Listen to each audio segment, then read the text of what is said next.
RCB को मिल चुका है नया कप्तान और शेड्यूल पर आ चुकी है तड़कती भड़कती 5 बड़ी अपडेट। नमस्कार दोस्तों, मैं यश तिवारी, आप देख रहे हैं क्रिकेट फटाफट का 1428वां एपिसोड। आज 14 फरवरी की तारीख है और रोज की तरह आज भी आईपीएल को लेकर दिन भर की 10 बड़ी रिपोर्ट, बड़ी खबरें आपकी स्क्रीन पर हम परोसेंगे। एंड तक दोस्तों वीडियो को जरूर देखिए, वीडियो को लाइक और शेयर भी जरूर कीजिए और चैनल को अभी तक सब्सक्राइब नहीं किया है तो भैया देखो, आईपीएल की हर रिपोर्ट, हर खबर, हर रोज सबसे पहले आपकी स्क्रीन पर परोसते हैं। सब्सक्राइब का बटन है नीचे, फटाफट हिट कर दो, बेल आइकन दबा दो। चलिए दोस्तों, शुरुआत कर लेते हैं इस वीडियो की आज दिन भर की पहली बड़ी रिपोर्ट के साथ। तो एक खबर रॉयल चैलेंजर्स बेंगलोर के नए कप्तान के हवाले से निकल कर आ रही है। सबको हैरान कर दिया आरसीबी की टीम ने, क्योंकि ऐलान हो गया है कल की रजत पाटीदार 2025 के आईपीएल में आरसीबी के नए कप्तान होंगे। लगातार इस पर संशय की स्थिति थी। हालांकि हमने जो प्रेडिक्ट किया था वो विराट कोहली का नाम प्रेडिक्ट किया था। शायद देश में किसी ने भी नहीं सोचा था कि रजत पाटीदार नए कप्तान होंगे। एबी डिविलियर्स तक ने यह बयान दिया था कि विराट कोहली ही इनके पास विकल्प है। लेकिन सभी को हैरान करते हुए रॉयल चैलेंजर्स बेंगलोर की टीम ने यह डिसीजन लिया कि 4-5 साल से आरसीबी के साथ लगातार खेल रहे मध्य प्रदेश के रजत पाटीदार आरसीबी के न्यू कैप्टन होंगे।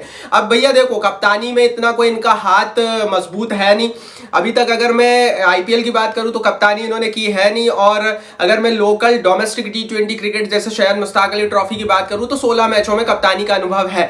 तो अगर मैं एक्सपीरियंस पॉइंट ऑफ व्यू की बात करूं तो रजत पाटीदार वहां पर पिछड़े हुए हैं। एंड ऐसी परिस्थिति में आरसीबी ने इनको कप्तान नियुक्त किया है। I think Virat Kohli best option थे।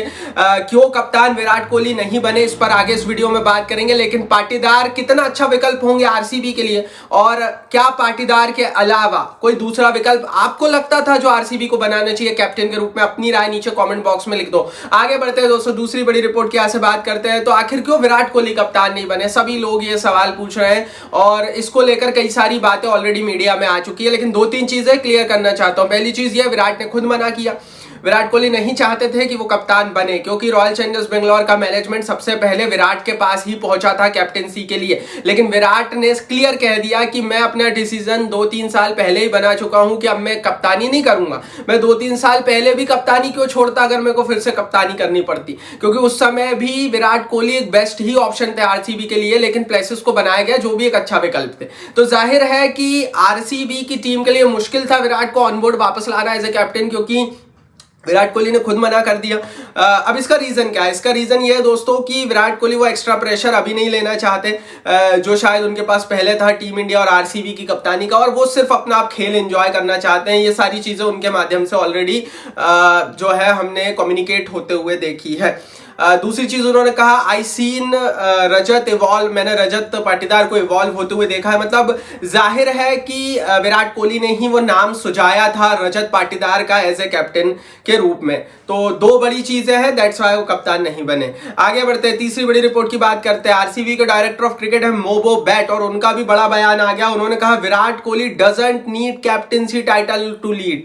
उन्होंने कहा कि विराट कोहली को कप्तानी टाइटल की जरूरत ही नहीं है लीड करने के लिए, वो वैसे ही लीड कर सकते हैं। तो कुल मिलाकर मोबो बैट ने एक चीज क्लियर कर दी और ये बात बताकर कि भैया देखो, पाटीदार साहब कप्तानी जरूर करेंगे, लेकिन जैसा सीएसके में होता है गायकवाड़ कप्तानी करते हैं, हाथ पीछे धोनी का होता है, वैसा ही कुछ आरसीबी में एक सेटअप बनाने की कोशिश आरसीबी वाले कर रहे हैं। तो कप्तान होंगे पाटीदार साहब, लेकिन पीछे से जो हाथ पैर चलेंगे वो विराट कोहली के चलेंगे।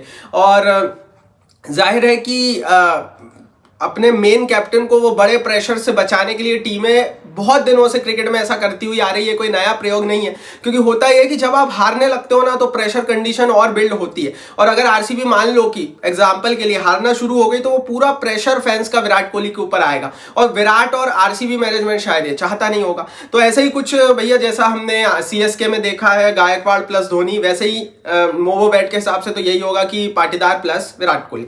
आगे बढ़ते हैं चौथी बड़ी रिपोर्ट की, चौथी बड़ी खबर की यहां से बात करते हैं। तो ये रिपोर्ट इंडियन प्रीमियर लीग के शेड्यूल को लेकर निकल कर आ रही है। शेड्यूल को लेकर भी 4-5 बड़ी अपडेट्स आई हैं, तो वो सारी अपडेट इस वीडियो में बताएंगे। एंड तक वीडियो इसलिए बोल रहा हूं, एंड तक वीडियो को देखते रहो, टेलीग्राम पर ज्वाइन करते रहो। बड़ी अपडेट है आईपीएल की शुरुआती डेट्स को लेकर। 22-23 तारीख में से 23 तारीख अब शुरुआती डेट बताई जा रही है। अब पहले क्या है, बीच में राजीव शुक्ला ने बोल दिया था 21 से शुरू होगा, अब कल जो अपडेट आई परसों के दिन उसमें यह आया कि 23 से शुरू होगा। तो मैं तो इतना मान के चल रहा हूं कि जब तक शेड्यूल नहीं आता हमें यही मानकर चलना चाहिए कि 21, 22, 23 इन 3 में से किसी भी दिन आईपीएल का जो है स्टार्टिंग शुभारंभ हो जाएगा। बड़ी चीज ये नहीं, बड़ी चीज ये कि मैच किसका होगा। पहले कहा जा रहा था कि सनराइजर्स हैदराबाद और पिछले साल केकेआर थी फाइनल में, तो इन दोनों टीमों के बीच मैच होगा, हैदराबाद में होगा। अब नई अपडेट ये आई है कि केकेआर और आरसीबी के बीच मैच होगा, बेंगलोर या कलकत्ता अभी फिक्स नहीं है, इन दोनों में से किसी एक जगह पर होगा।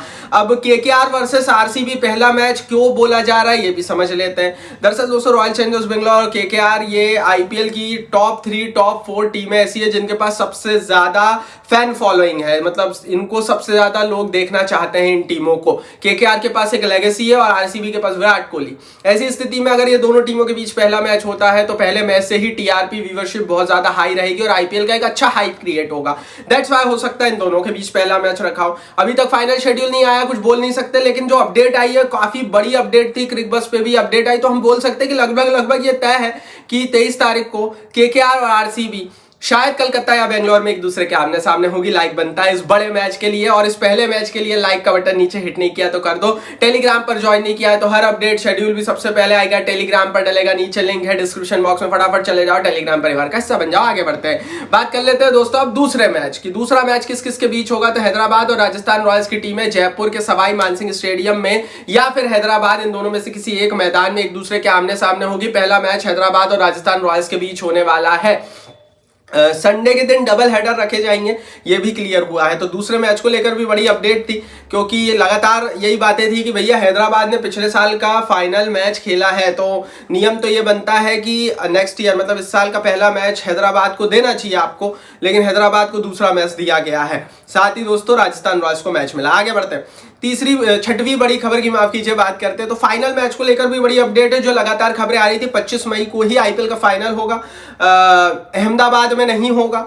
रिपोर्ट यह है कि कलकत्ते में किया जाएगा और कलकत्ते को फाइनल मैच के वेन्यू के लिए चुना जाएगा। अहमदाबाद के स्टेडियम्स को लेकर बीसीसीआई के सामने कई सारी शिकायतें की गई हैं, और वो शिकायतें अब देखो यार सार्वजनिक तो नहीं है, लेकिन जो शिकायतें वो मैं आपको बता देता हूँ। अहमदाबाद के मैदान में प्लेयर्स के लिए दुनिया की सबसे अच्छी व्यवस्थाएं की गई हैं, मतलब पूरी दुनिया में खिलाड़ियों को लेकर पिचेस, आउटफील्ड, ग्राउंड्स, कंडीशंस, मैदान, फ्लड लाइट्स, ऐसी व्यवस्थाएं किसी ने नहीं देखी जैसी अहमदाबाद के स्टेडियम में की गई है। लेकिन उसके उलट लोगों के लिए, फैंस के लिए, ऑडियंस के लिए बैठने की सबसे बदतर व्यवस्थाएं की गई है। वहां पर सबसे ज्यादा बुरी व्यवस्थाएं लोगों के लिए है, फैंस के लिए है, बैठने के लिए है, एंड दैट्स व्हाई वहां पर रेनोवेशन के काम की सिफारिशें हैं और हो सकता है रेनोवेशन, इसलिए ज्यादा मैचेस अहमदाबाद को इस बार आप नहीं देखेंगे, क्योंकि मैदान को लेकर शिकायतें थी और बीसीसीआई उसको सॉल्व कर रहा है। तो भैया इसलिए फाइनल शायद ईडन गार्डन्स कलकत्ते में होगा। आगे बढ़ते हैं, सातवीं बड़ी रिपोर्ट की बात कर लेते हैं। ये रिपोर्ट दोस्तों निकल कर आ रही है न्यूट्रल वेन्यूज के हवाले से। यार देखो बहुत बार ये खबरें आती रही हैं कि हर साल नया न्यूट्रल वेन्यू कौन सा रहेगा, कभी इंदौर बनता है, कभी कोची बनता है। इस बार गुवाहाटी और धर्मशाला न्यूट्रल वेन्यू रहेंगे।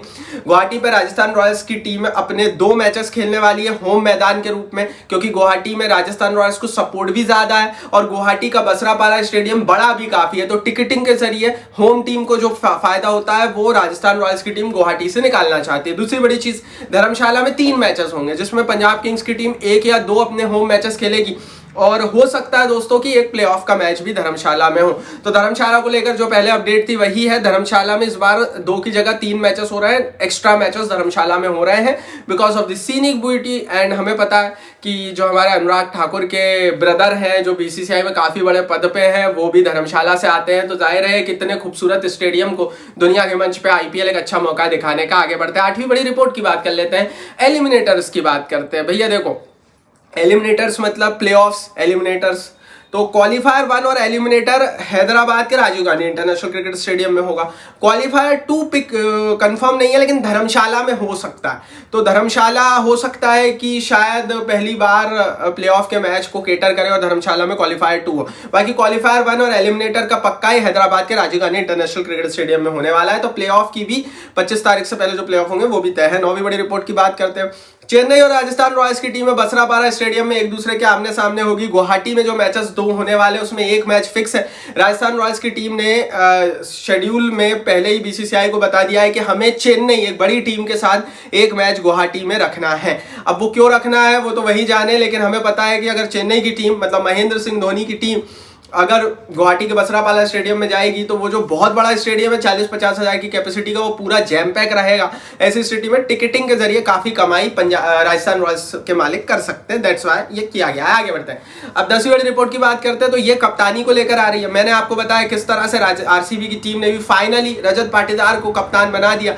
अब वो इंडिपेंडेंट कैप्टन रहेंगे या फिर भैया पपेट कैप्टन रहेंगे, ये तो समय बताएगा।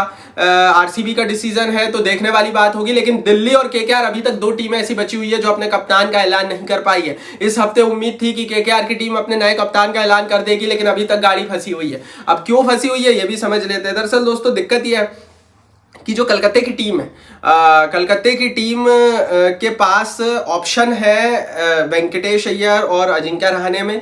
देखते हैं किसको बनाते हैं। और दिल्ली कंफ्यूज है कि भैया केएल राहुल, जिनका थोड़ी सी दिक्कत हुई थी ओनर्स के साथ लखनऊ में, इसलिए छोड़कर आए, क्या वो दिल्ली में ओनर्स के साथ सिंक हो पाएंगे, इसलिए वो केएल को नहीं बना रहे हैं। अब देखते हैं इस पर क्या होता है। ये थी दिन भर की 10 बड़ी रिपोर्ट दोस्तों।